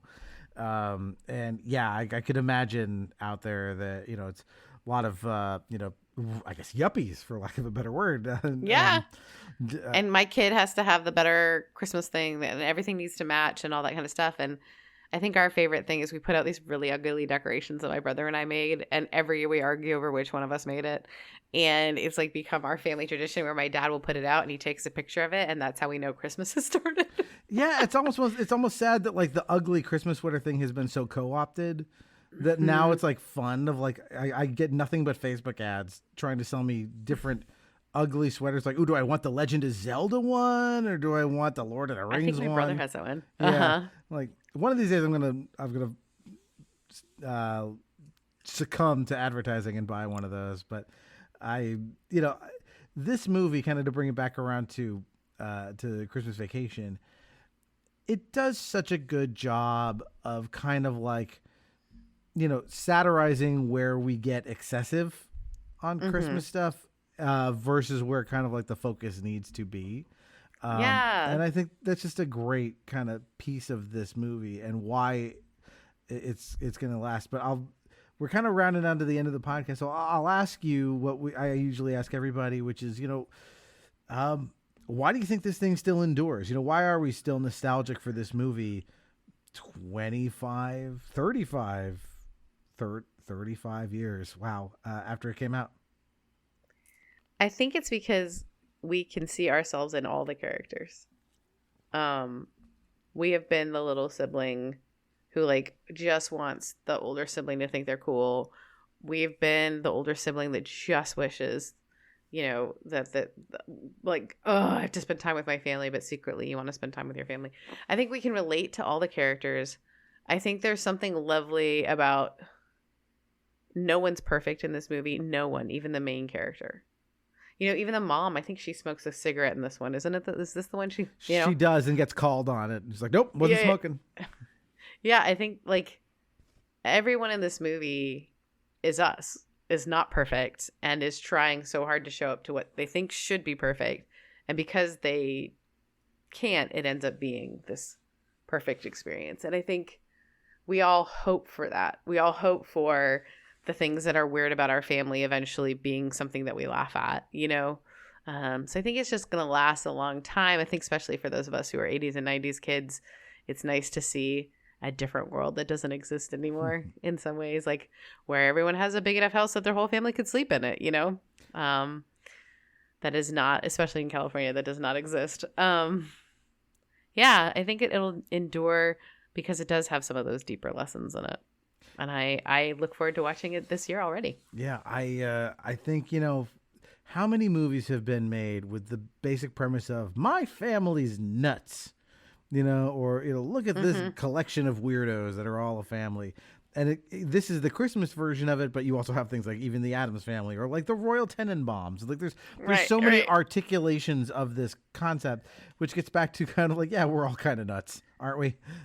So, and by pairing it with Christmas, you make sure it becomes a tradition. Yeah, I'm sure the number of households that are going to watch this year is, and I was going to say every single Christian household is going to watch it, but man, a very sizable percentage. This will be on the rotation. Well, and even like people who are it doesn't have any spiritual. It's just time of year, right? So it's still funny. I loved it. I'm Jewish. I still got it. It's great. Yeah, and I think that's the thing that so many people who maybe don't have church as a tradition anymore, because that is changing a lot in America. This might be. Like watching a movie might be a new way to be family together during the holidays. I think that's a great way to bring this to a close. So, Sarah, if people want to find the cool things you do, where do they go? Sure, yeah. So you can just follow me on Instagram, Rev Sarah Heath, which so I still have the Rev in front of my name. You can find me there. You can find me at RevSarahHeath.com, although that hasn't been updated in a real long time. And RevCovery, which is our podcast. And, the bonus is if you follow me on Instagram, you're going to get a lot of Airstream content because that's a lot of what I do with my free time these days. Well, that's as good an endorsement as any. I will do a little quick admin here. If you have thoughts on this episode and the ones that have come before it, you can reach out to us on social media. Just look for Nostalgia Marcanum on your social network of choice. Because of the ridiculous spelling for the title I've chosen for this podcast, you will find it because there's nothing else like it. So please do that if you want to reach out to us. I would especially encourage you, if you want to find out what's coming up next, instead of just promoting it on the show, go to our Instagram page or our Facebook page, because every Wednesday I will post a little hint or a clue as to what the next episode is going to be. So follow us there. Oh, that's fun. To see what it is. Try to guess. And you could win nothing at all. I'm not giving away anything, but you could guess, and it's fun. The holiday spirit. You could win the holiday spirit. Yeah. Internet points. You win internet points for being smart. So go do that. If you have time and are so inclined, also, please do drop a review wherever you found this, whether it's iTunes or some other podcast ecosystem, not just for my show, but of course for Sarah's shows, and really for any podcast you listen to, because dropping a review actually really, it helps with the algorithm that helps people find podcasts and makes it more likely for other people to find it. So do that if you can. And of course, word of mouth is greatly appreciated. Please tell folks you liked it. Of course, if you don't like it, word of mouth is terrible. Don't do it. Don't do it. That'll bring us up to the end here. Sarah, thanks so much for doing this. This is an absolute delight. Yeah, I loved it. And it took me down memory lane. Not Candy Cane Lane, but memory lane. It was totally worth it. Thank you so much for inviting me. It was fun. All right, everybody. So until next time, that is one more entry in the Nostalgium Arcanum.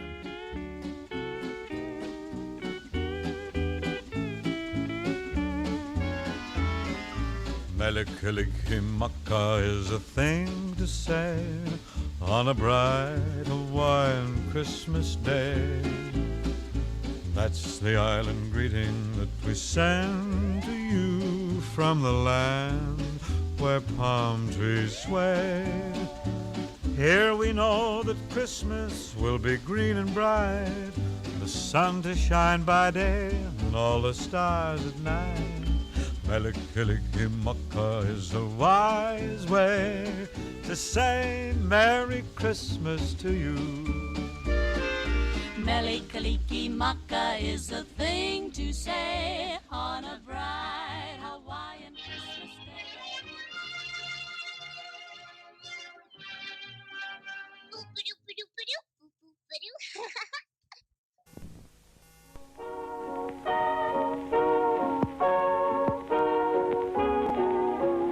I want you for Christmas. Anything that Santa would bring could never compare with you. I want you for Christmas. You're a pet that money can't get, and nothing but you will do. Oh, I just wrote a letter, and if my wish comes true, you can bet by Jimmy he'll come down the chimney a bag full of you. Woo! I want you for Christmas. If only Santa does what he should, I'm knocking on wood for him to make good.